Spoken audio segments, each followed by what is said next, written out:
கொள்கை பரப்பு செயலாளர்கள் மற்றும் தகவல் தொழில்நுட்ப பாசனுடைய பொறுப்பாளர்களுடைய கலந்தாய்வில் அமைந்திருக்கிற அண்ணன் உள்ளிட்ட அனைவருக்கும் அன்பு வணக்கம்.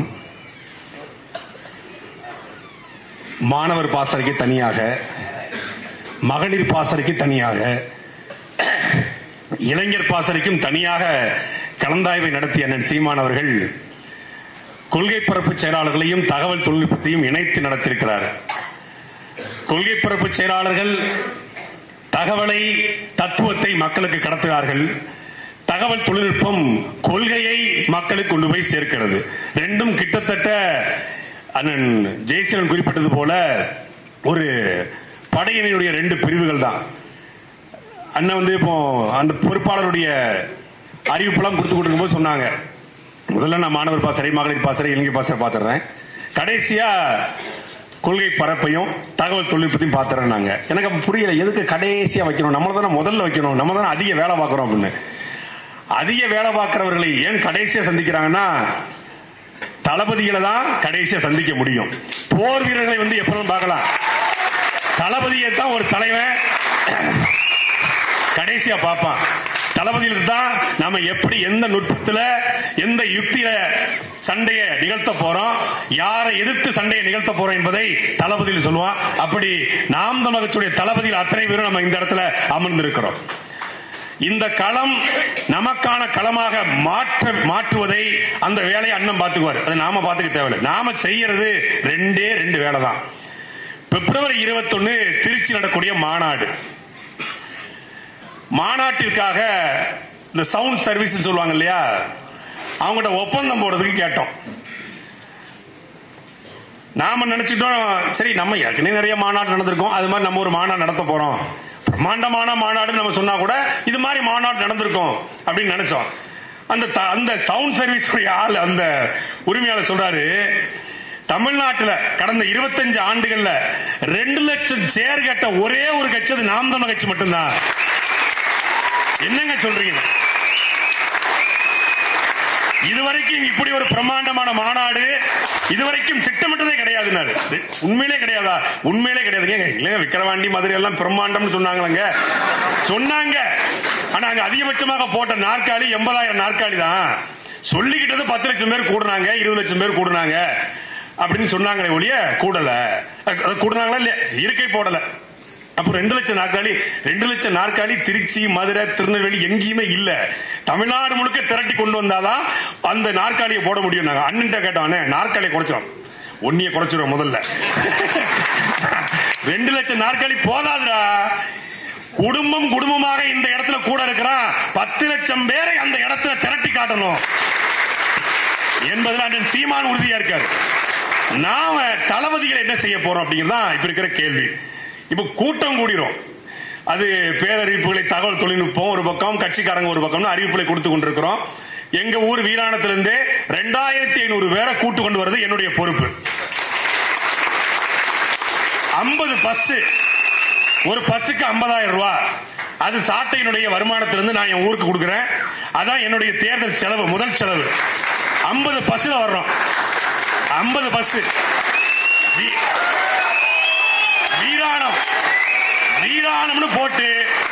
வீராணம்னு போட்டு 50 பஸ் வரும். 50 பஸ் வரலன்னா நீங்க கட்சி விட்டு நீக்குங்க. வரும். அதே போல இழுப்பைக்குளம், என் மாப்பிள்ள சுந்தர் தலைமையில இழுப்புக்குளத்துல இருந்து பஸ் வரும். கருங்குளம், சேரகுளம், தாதங்குளம், புளியங்குளம், வேப்பங்குளம், பேய்க்குளம், சாத்தாங்குளம் என்று சிறுவைகுண்டம் தொகுதியிலிருந்து பஸ் வரும். தனித்தனி போர் போட்டு மொத்தம் அந்த கூட்டத்தில் கோயந்தா போறத சிறுவைகுண்டம் தொகுதி தான் கிடையாது, தென்காசி தொகுதியில கிளை வாரியாக பேருந்த இறக்க போறோம். அப்படி நாம எல்லாரும் உறுதி எடுக்கணும். உங்க ஊர்ல இருந்து நீங்க, உங்க ஊர் சொந்தக்காரன், இப்ப கல்யாண வீடு நடக்குது, ஒரு பால் காட்சி வீடு பண்றீங்க, இல்ல பிள்ளை சடங்காயிருச்சு, ஊர்ல இருந்து என்ன பண்ணுவீங்க, டிக்கெட் புக் பண்ணி ட்ரெயின்ல வர வைப்பீங்க. தாம்பரத்துல இருந்து இல்ல எக்மோர்ல இருந்து ஒரு வண்டி அமைச்சு கூப்பிடுவீங்க. அதே மாதிரி நீங்க பிள்ளை சடங்குக்கு கூப்பிடுற மாதிரி, பால் காட்சி கூப்பிடுற மாதிரி, கல்யாணத்துக்கு கூப்பிடுற மாதிரி ஒரு பேருந்து. இப்ப சுனந்தா இருக்காங்கன்னா, சுனந்தா சேலத்துல மாமியார் வீடு, அந்த அவங்க மாமியார் கோவை சொந்த ஊர் சேலம் தானே, சேலத்தில் சொந்தக்காரங்களை கூட்டு வரணும். இங்க தகவல் தொழில்நுட்பத்தில் வேலை பார்க்கிறோம், நாங்க வீடியோ போடுறோம், அதெல்லாம் வேலை கிடையாது. ஊர்ல இருந்து பஸ் வரணும். ஊர்ல இருந்து பஸ் வரலன்னா மாநாடு திறனுக்குள்ள வர முடியாது. ஆமாமா, அதுக்கு நீங்க ஏஐ டெக்னாலஜி வீடியோ போடக்கூடாது. ஜெயசீல புதுக்கோட்டை இருந்து பஸ் வரணும், சும்மா பேசக்கூடாது. புதுக்கோட்டையில இருந்து அதுவும் எந்த ஒரு என்ன விடுதி, எந்த ஏரியா, அது ஏரியா பேரு, உங்க ஏரியா, உங்க ஏரியா என்ன, அசோக் நகரா, அசோக் நகர்ல இருந்து பஸ் வரணும். அசோக் நகர்ல இருந்து வரணும். இப்ப துருவன்னா ஒரத்த நாடு, என்ன நாடு, உங்க ஊர் என்ன பிரதர், தொன்றாம்பட்டு. தொன்றாம்பட்டுல இருந்து துருவனுடைய பஸ் வரணும்.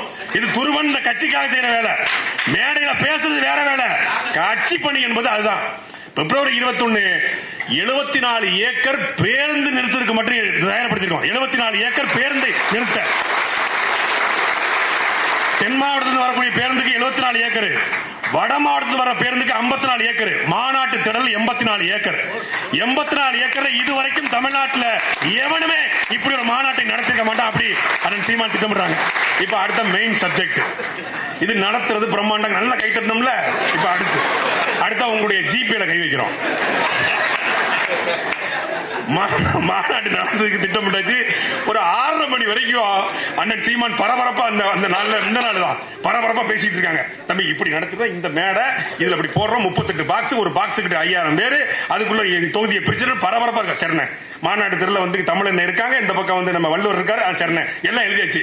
கடைசி முடிச்ச உடனே இந்த ஒரு படத்துல முதலாளி 500 வடை போட்டேன், 500 தோசை போட்டேன், எல்லாம் போட்டேன், கள்ளப்பட்டி அது இல்ல மாதிரில, அது மாதிரி எல்லாம் பேசியாச்சு.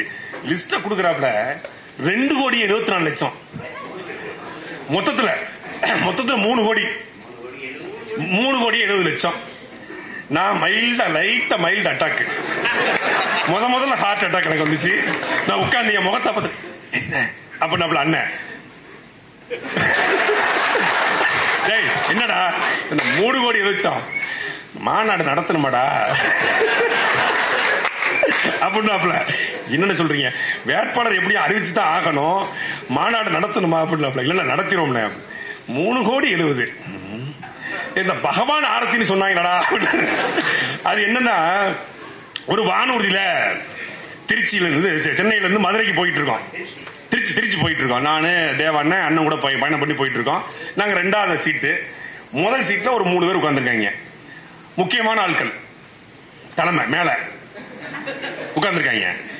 வந்து திரும்பி பார்த்துட்டு இருக்காப்ல. அண்ணன் கண்டுக்கவே இல்லை. அண்ணன் ஒரு புத்தகத்தை எடுத்து படிச்சுக்கிட்டு எங்க கூட ஜாலியா பேசிட்டு இருக்காங்க. அவர் அங்கிருந்து திரும்பி என்கிட்ட, if your brother come to our alliance, we will take Bhagavan Aarti. Tell to him, you against TMK, we against TMK, both alliance, we will throw TMK. Wash out TMK. Give me 2 hours appointment with your brother. I will convince him. அப்படின்னாரு. 15 வருஷமா கூட இருக்கும்.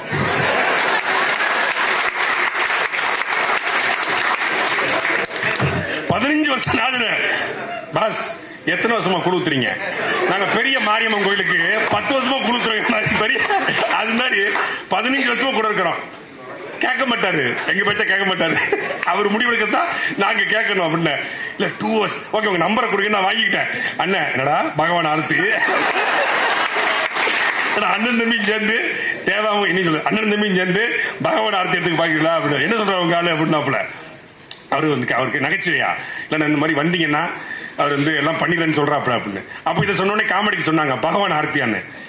1.1 விழுக்காடு 2 விழுக்காடு சாதி அமைப்பு வச்சிருக்க கட்சிகள் நேத்தோ முந்தானோ நடந்த மாநாட்டில் 300 கோடி வாங்கி கொண்டு கட்சிக்காரனை அடமான வைக்கிற கட்சிகளுக்கு மத்தியில நான் கத்தி செத்தாலும் சாவனை ஒழிய எந்த கட்சியோடும் கூட்டணி வைக்க மாட்டேன்.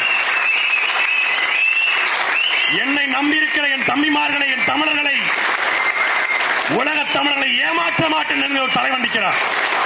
அவருக்கு நாம என்ன செய்ய போறோம்? அதான் கேள்வி. ஒரே ஒரு ஊடகம் சொல்லுது, விரக்தியில் தம்பிகள், சுதாரிக்காத சீமான், என்னாகும் நாம் தமிழர் கட்சி. ஒரு ஊடகம் 100 ஆண்டு கால பழமையான நடுநிலையை மட்டுமே பேசணும் ஆத்தாட சத்தியம் பண்ணிட்டு வந்திருக்கிற ஒரு ஊடகம். 4வது தூணை தூக்கி நிறுத்த வந்திருக்கிற அந்த ஊடகம் சொல்லுது. எப்படி சொல்லுது? நான் ஒண்ணு இந்த ஊடகத்தை பாராட்டினேன். ஏன்னா தலைவர் பிரபாகரன் கொடுத்த 1000 கோடி, ஜெயலலிதா கொடுத்த 1200 கோடி, கலைஞர் கொடுத்த 1000 கோடி, இப்படி பல கோடிகள் இருக்கு. சீமான் சொகுசா வாழ்றாருங்க அப்படின்னு சொல்லி பல பேர் சொல்றான். நிறைய ஊடகங்கள் பேசுது. வெளிநாட்டுல இருந்து கொட்டுன்னு திரளுதி கொட்டுது அப்படின்றாங்க. திரளுதியில் வாழும் சீமான்றாங்க. ஆனா அந்த ஊடகம் சொல்லுது சீமானிடம் பசை இல்லை, கட்சிக்காரருக்கு செலவு செய்ய பணம் இல்லை, மாநாட்டு செலவு பணம் இல்லை. எல்லாரும் அந்த ஊடகத்தை விகடனை திட்டுனாங்க. நான் விகடனை பாராட்டுறேன். எங்க அண்ணனிடத்தில் அதுதான் எங்க அண்ணன்ட்ட பணம் இல்லை என்பதை, கட்சிக்காரட்ட பசை இல்லை என்பதை அந்த ஊடகம் சொல்லுது. அதே ஊடகம் 3 மாசத்துக்கு முன்னாடி துப்பறிவாளன் அப்படின்னு ஒண்ணு போட்டு சபரிசனை பார்த்து 50 கோடி வாங்கிட்டாரு போட்டுச்சு. இப்ப 50 கோடி வாங்கினது உண்மையா? சீமான்ட்ட காசு இல்லாத உண்மையா? சீமான்ட்ட காசு இல்லைங்கிறதுக்காக தம்பிகள்லாம் சோர்வடைஞ்சிட்டாங்க. விரக்தியில் தம்பிகள் விரக்தியில் எங்க அண்ணன் காசு இல்லை என்றால் நாங்கள் உற்சாகமா இருக்கிறோம்.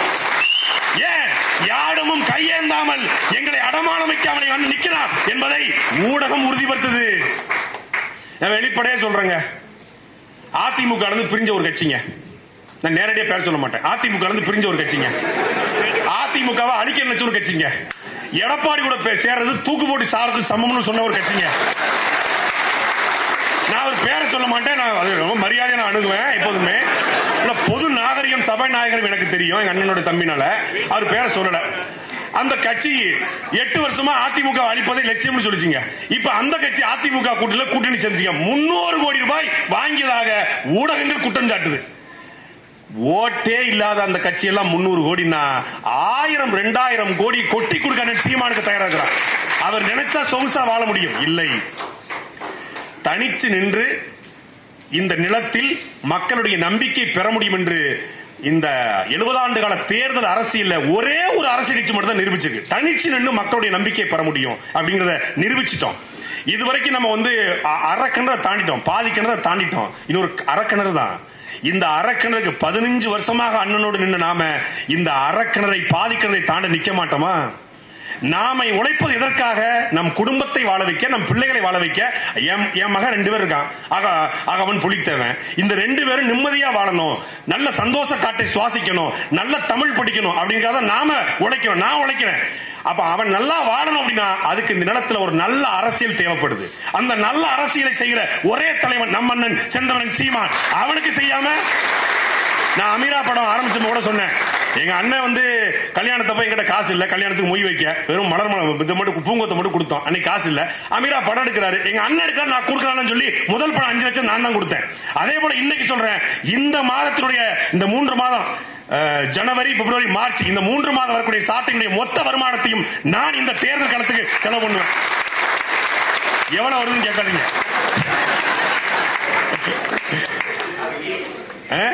ஈடி வந்துரும்.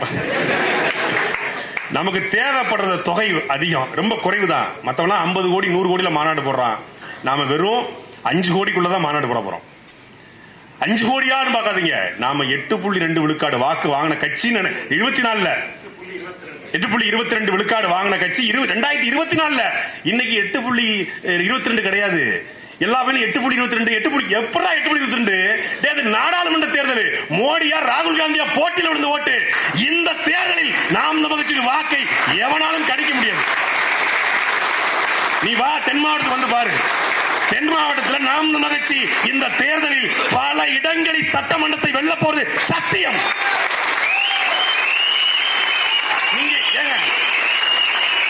நீ நினைச்சிட்டீங்களா பெரியார திட்டத்துக்கு மாநாடு போடுறான்னு?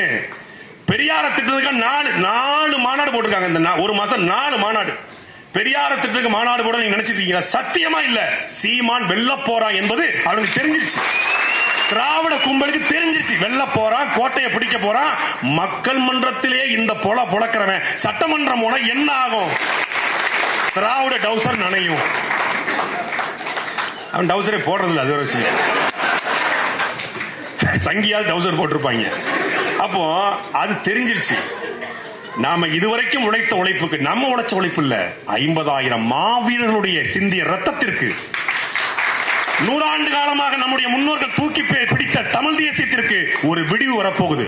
மணியரசனும் தமிழரசனும் கலிய பெருமாளும் கியாப்பேவும் சீப்பா ஆய்த்தவனும் எல்லாரும் பேசினாங்க, விழுந்துட்டாங்க. விளைவிக்கப்பட்டாங்க, வீழ்த்தப்பட்டாங்க. எல்லாரும் பேசி முடக்கப்பட்ட தமிழ் தேசியம் இன்றைக்கு எழுச்சி கொண்டிருக்கிறது. அதனால தான் 6 திராவிட கோட்டை தகர்க்க முடியாது, புடுங்க முடியாது அப்படின்னு உட்கார்ந்துருக்காங்க. திராவிட கோட்டையெல்லாம் சரிஞ்சு பல வருஷமாச்சு, முடிஞ்சு போச்சு கதை.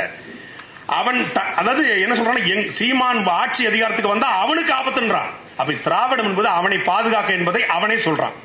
திராவிடம் என்பது அவனை பாதுகாக்க, சீமான் வந்தா நமக்கு பேராபத்து பேராபத்து பேராபத்து வரப்போகுதுடா. பேராபத்து வந்து பல வருஷம் ஆச்சுடா பேப்பையில. அந்த பேராபத்துக்கு பேரு திராவிட பேராபத்துக்கு பேரு. தெலுங்கு கூட காலம் வாங்கல, திராவிட குல காலன் எங்க அண்ணன் செந்தமிழன் சீமான்ற. நாம வெறி கொண்டு வேலை பார்க்க வேண்டியது 2 களம். பிப்ரவரி 21 மாநாடு, அது தொடர்ச்சியாக வரக்கூடிய தேர்தல் களம். வெறி கொண்டு வேலை செய்வோம். இந்த கடைசியா வந்து அருண் ஜெயசீலன், துருவன் எல்லாருமே சொன்னாங்க இந்த பேச்சாளர்களை பத்தி.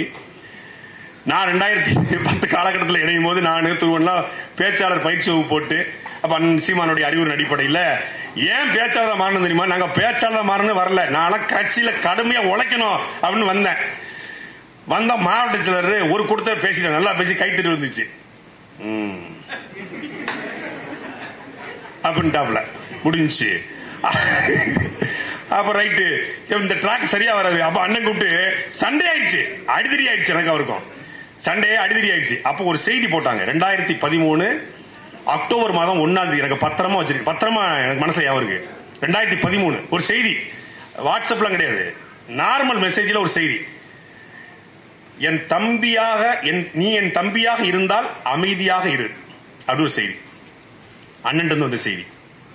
இதுதான் இன்றைக்கு சாட்டை துறைமுருகன் என்ற ஒரு துறைமுருகன் உருவானதுக்கான அந்த செய்தி தான் காரணம். நான் கோவப்பட்டு இவன் அடிச்சான், திருநெல்வேலி 4 பேர் கொடுத்து அவன் அடிச்சிருந்தா அன்னைக்கு நான் கட்சி விட்டு போயிருப்பேன், அரசியல் வந்து வெளியிருப்பேன். நீ என் தம்பி என்றால் அமைதியா இரு, ஒரே வார்த்தை, முடிஞ்சு. அமைதியா இருந்தேன். அவரே போட்டு மாநில பேச்சாளர் அறிவிச்சாங்க. பேச்சுன்னா அந்த பேச்சு கிடையாது, வர்றதெல்லாம் பேசுறது. நானும் துருவனும் நீங்க இப்பளாவது கேள்விப்பட்டு, இப்ப நம்ம படை வளர்ந்துருச்சு, நம்மளே பெரிய படையா இருக்கிறோம், நம்மளை யாவனும் பக்கத்துல வரமாட்டான், வந்தா நம்ம அடிப்புன்னு தெரியும். அதான் வடிவலன் சொன்னாங்களாம், டேய் அவன் தான் அடிப்பான்னு தெரியும்லடா, அப்புறம் ஏன்டா போறீங்க? நம்ம தலைமை வந்து அடிக்க வந்தாங்க, ஓடுனாங்க, அவன் தான் அடிப்பான்னு தெரியும்லடா, அப்புறம் ஏன்டா போறீங்க? அது மாதிரி நம்ம படை பெருத்துருச்சு. அப்ப நம்ம படை சிறுசு. 2014 காலகட்டம் தூக்கு தண்டனை அந்த அந்த வழக்கு போய்கிட்டு இருக்கு. அப்ப இந்த ராஜீவ்காந்தி படுகொலைகளை சம்பந்தமாக கூட்டம் போடுறோம். துருவனு நானும் திருவாரூர் பக்கத்துல ஒரு கூட்டம், தென்றல் சந்திரசேகரன் ஏற்பாடு பண்ணிருக்காங்க. அப்ப நான் போய் நான் முதல்ல பேசுறேன். துருவன் என்ன ப்ரோ பார்த்து பேசணும் ப்ரோ, நான் பார்த்து பேசுறேன் ப்ரோ அப்படின்னு போய் முதல்ல ஏறுறேன். ராஜீவ்காந்தி இறந்து கிடக்கிறார். அவருடைய உடலை வந்து ஒவ்வொருத்தரும் அடையாளம் காட்டுறாங்க, யாருக்குமே தெரியல. ஜெயந்தி நடராஜன் வர்றாங்க, வந்து ராஜீவ்காந்தி தொடர் இருக்கிற மச்சத்தை பார்த்து இதுதான் ராஜீவ்காந்தி என்று கண்டுபிடித்து விட்டார். ராஜீவ்காந்தி தொடர் இருக்கிற மச்சம் சோனியா காந்தி தெரிஞ்சா பரவாயில்ல, ஜெயந்தி நடராஜன் எப்படா தெரிஞ்சுட்டேன்? ஊரே காங்கிரஸ், ஊரே காங்கிரஸ். அங்கிருந்து ஒருத்தன் கட்டை எடுக்கிறான், ஒருத்தன் தண்டை மட்டை எடுக்கிறான், சரசரன்னு உருவுறாங்க. துருவேன் ப்ரோ, பெரிய வேலையை பார்த்து விட்டீங்க ப்ரோ, பெரிய வேலையா பார்த்து விட்டீங்க ப்ரோ, உங்களை கூட்டு வந்ததுக்கு. திருவணிக்கிறா அப்ப கார் கிடையாது, ஏன்டதான் கார் இருந்துச்சு, அதுக்காக நீ கூட்டு போவப்பல. நான் கார் ஓட்டுன மாதிரி ஆச்சு, அவர் வந்த மாதிரி ஆச்சு, நானும் பேசுன மாதிரி ஆச்சு. நானும் நீ பேச விட்டதான கார் ஓட்டுவேன் அப்படின்னு போறது. சரவண மகிழ எல்லாம் சேர்ந்து போவோம். பேசினா கட்ட கம்பளம் உருவிட்டாங்க. நான் அந்த வோக்ஸ்வாகன் போலோ காரு என் வாழ்க்கையில நம்மளே அரவர வண்டி ஓட்டுறாரு. அந்த திருவாரூர் ரோட்ல 180 கிலோமீட்டர் வேகத்துல வண்டி ஓட்டுறேன். பயந்து ஓடுறதுக்கு இல்ல, அவன் 100 பேர் நிக்கிறான், நம்ம எப்படி இது காட்ட முடியும்? நம்ம ஆளுக்கு வெறும் 25 பேர் தான் உட்காந்துருக்காங்க, அவன் 100 பேர் திரண்டான்.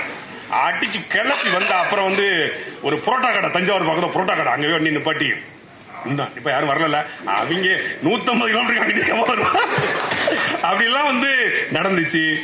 அப்படி நிறைய நெருக்கடிகளை சந்திச்சோம், நிறைய விமர்சனங்களை சந்திச்சோம், இன்னும் விமர்சனங்கள் வந்து கொண்டு இருக்கிறது. இதை எல்லாத்தையும் தாண்டி அண்ணன் சீமானுடைய உற்சாகம் இருக்கு பாருங்க.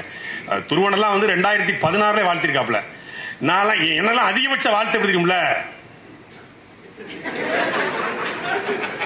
ஓரமா உட்காரு அவ்வளவுதான். நான் எப்பயாச்சும் வாழ்த்திருவாரா அப்படின்னு நானும் போராடி முயற்சி பண்ணி வைரமுத்து கவிதைகள்லாம் படிச்சு, அதுக்கப்புறம் சங்க இலக்கியங்கள்லாம் தேடி திருக்குறள் உட்கார்ந்து மனப்பாடம் பண்ணி, இப்ப இந்த மேடையில் அண்ணன் சீமான்ட்ட வாழ்த்து வாங்குறோம்டா. அப்புறம் ஒரு கவிதையை போட்டேன், வைரமுத்து கவிதையை படிச்ச உடனே அதுக்கப்புறம் அருமையா வந்திருக்கு, இவ்வளவுதான் அதிகபட்ச வாழ்த்து. அருமையா வந்திருக்கு, அப்பாடா பிறவி படம் நடந்துட்டு. அது இப்போ 2020 கட்சி இருந்து 2010. இந்த வாழ்த்தை வாங்குறதுக்கு 10 வருஷம் ஆயிருக்கு. அண்ணன் சீமான் வாயிலிருந்து அந்த வாழ்த்தை வாங்குறது அவ்வளவு சாதாரணமா கிடையாது. அதுக்கு நாம அவ்வளவு உழைக்கணும். ஆனா இப்பொழுது 2 முறை நீக்கப்பட்டேன். நாம் நம்ம கட்சிக்கும் சாட்டையும் சம்பந்தம் இருந்துச்சு. இன்றைக்கு ஒவ்வொரு காணொலியும் பார்த்து விட்டு முதல் ஆளாக தம்பி சிறப்பா வந்துருக்கடா, அருமையா வந்துருக்கடா. இன்றைக்கு சாட்டை ஒரு 15 லட்சம் பேர் போய் சேர்ந்திருக்கு. ஒரு காணொலி போட்டா 10 லட்சம் பேர் பாக்குறா. அது அத்தனைக்கும் பின்னால இருப்பது அண்ணன் சீமானுடைய அந்த உத்வேகம் தான். ஏன்னா உத்வேகம் பாராட்டி இல்ல, தட்டி தட்டி. ஒரு குயவன் பானையை செய்கிற போது தட்டி தட்டி தட்டி அந்த பானை அழகான பானையாக மாற்றுவது போல என்னை தட்டி தட்டி தட்டி தட்டி தட்டி உருவாக்கியது அண்ணன் சீமான். அதுல நான் பெருமை அடைகிறேன். இந்த மாநாட்டை இது வந்து திருச்சியில ஜல்லிக்கட்டு ராஜேஷ், பிரபு தனபாலு, துருவன், சரவண, மகிழன், துரைமுருகன் நடத்துற மாநாடு இல்ல. நாம் தமிழர் கட்சியுடைய ஒவ்வொருவரும் இணைந்து நடத்துகிற மாநாடு. இது தனிப்பட்ட மாநாடு கிடையாது, திருச்சியின் மாநாடு கிடையாது, உலக தமிழர்களின் மாநாடு, நம் குடும்ப திருவிழா. அதனால ஒவ்வொருத்தரும் தனிப்பட்ட முறையில் இதுக்கு காணொலியை வெளியிடணும். தகவல் தொழில்நுட்பத்துறை, தகவல் தொழில்நுட்ப பாசறை நாம் தமிழர் கட்சியில் இருப்பது போல வேற எந்த கட்சியிலும் கிடையாது. ஏன்னா இவன் 10 மணி நேரம் வேலை பார்ப்பான், அப்புறம் 10 மணிக்கு படுத்துருவான். மற்ற கட்சியில இங்க நம்மால 10 மணி நேரம் இங்க இந்தியாவில் இருப்பான், அங்க அமெரிக்கால கிளம்பிடுவான், அடுத்த ஆஸ்திரேலியால கிளம்புவான், அடுத்த கனடால. உலகம் 24x7 இயங்கக்கூடிய ஒரே தகவல் தொழில்நுட்ப பாசறை அது நாம் தமிழர் கட்சி தான். இன்னைக்கு ஏதோ பக்கா மாசு பிளாஸ்ட், நாங்க தான் வந்து பெரிய ஆளு, எங்களுக்கு வந்து பெரிய கூட்டம் இருக்கு, 1,30,00,000 ஓட்டு இருக்கு, 34 விழுக்காடு வாக்கு இருக்கு அப்படின்னு சொல்றாங்க இல்லையா. அந்த கட்சி சின்னம் வந்திருக்கு, அந்த சின்னத்தை அவங்க கொண்டு போய் சேர்ப்பதற்கு திணறான். ஆனால் நாம் தமிழர் கட்சிக்கு கிடைத்த சின்னத்தை இந்தியாவில் ஒரே நாள்ல 1 மில்லியன் பிட்டு போட்ட ஒரு கட்சி அது நாம் தமிழர் கட்சி மட்டும்தான். வெறும் 20 நாள்ல சின்னத்தை கொண்டு போய் சேர்த்தாங்க. மைக்கெல்லாம் ஒரு சின்னமான பாக்கிறதுக்குள்ள இனத்தின் வழிதாங்கி நிக்கிற மக்களுக்கு ஒளி வாங்கி சின்ன எப்படா அப்படி பிடிக்கிறீங்க? அதாவது ஆக கடிசடியா உனக்கு கொடுத்தா கூட ஆகா அற்புதம் பேரற்புதம் இதுதான் அப்படி எதை மைக்கை போட்டு முத்துராமலிங்கர் மைக்கு, அதுல கியாபே மைக்கு, அதுல காமராஜர் மைக்கு, எல்லாருக்கும் முன்னாடி மைக் நிக்கிறத வச்சு அதை எடுத்து ஒரு போட்டோ போட்டு ஒரே நாள் ஒரு அடிச்சு என்னடா எதை கொடுத்தாலும் கொண்டாடுறாங்க. சரி விவசாயி புடுங்கினாங்க, திருப்பி ஒரு விவசாயி கொடுத்தாங்க. ஏய் இது திருப்பி கொடுத்தது விவசாயி இல்லடா எங்க அண்ணன், அது அதை வச்சு அடிச்சு. அப்படி ஒரு தகவல் தொழில்நுட்ப பாசறை வந்து நமக்கு கிடைச்சிருக்கு. இப்ப வந்து பொதுவாவே வந்து அணில் கத்தும், அது ஏற்கனவே விசில் அடிக்கும், அது பொறிகடலையே கடிக்கிறதுக்கே அல்லாடும். இப்ப கூடுதலாக விசில ஒரு வாங்கி வச்சிருக்காங்க, அது ஏற்கனவே விசில் அடிக்கும், விசில கொண்டு வாங்கி. நான் தெரிஞ்சிருக்கு பாருங்க தேர்தலுக்கு விசில் அடிச்சான் குஞ்சி உனக்கு விசில கொடு, இவன் விவசாயத்தை காப்பா இவனுக்கு விவசாய கொடு, அது சரியா கொடுத்துருக்கான். இது நாங்க தேர்தல் ஆணைய அதிகாரிகளை பாராட்டுகிறோம், வாழ்த்துகிறோம். அதனால இந்த தேர்தல் கிளம்புது இதே போல மகிழ்ச்சியாக உற்சாகமாக இந்த மாநாட்டையும் தேர்தல் களத்தையும் நமக்கு எந்த தயக்கம் இல்ல. நம்ம அண்ணன் நம்மளை யார்ட்டையும் அடமான வைக்கல, அந்த பெருமை நமக்கு இருக்கு. நான் திமிரோடு நிக்கிறேன். ஆம், நான் நாம் தமிழர் கட்சியின் கொள்கை பரப்பு செயலாளர் என்பதுல திமிரா இருக்கிறேன், கர்வமா இருக்கிறேன், ஆணவத்தோடு நிக்கிறேன். ஏன்னா எங்ககிட்ட கொள்கை இருக்கு, அந்த கொள்கை அடமான வைக்கல. மற்ற கட்சியில பாத்தீங்கன்னா கொள்கை பரப்பு செயலாளர் வெறும் பரப்புரை செயலாளர். என்னடா இது பரப்புரை செயலாளர் போட்டுருக்காங்களே, எதனா பரப்ப நீ எதையாவது பரப்புடா. அவன் போய் கேட்டிருக்கான், நான் இப்ப எதை பரப்ப நீ எதையாவது பரப்புட்டாங்க.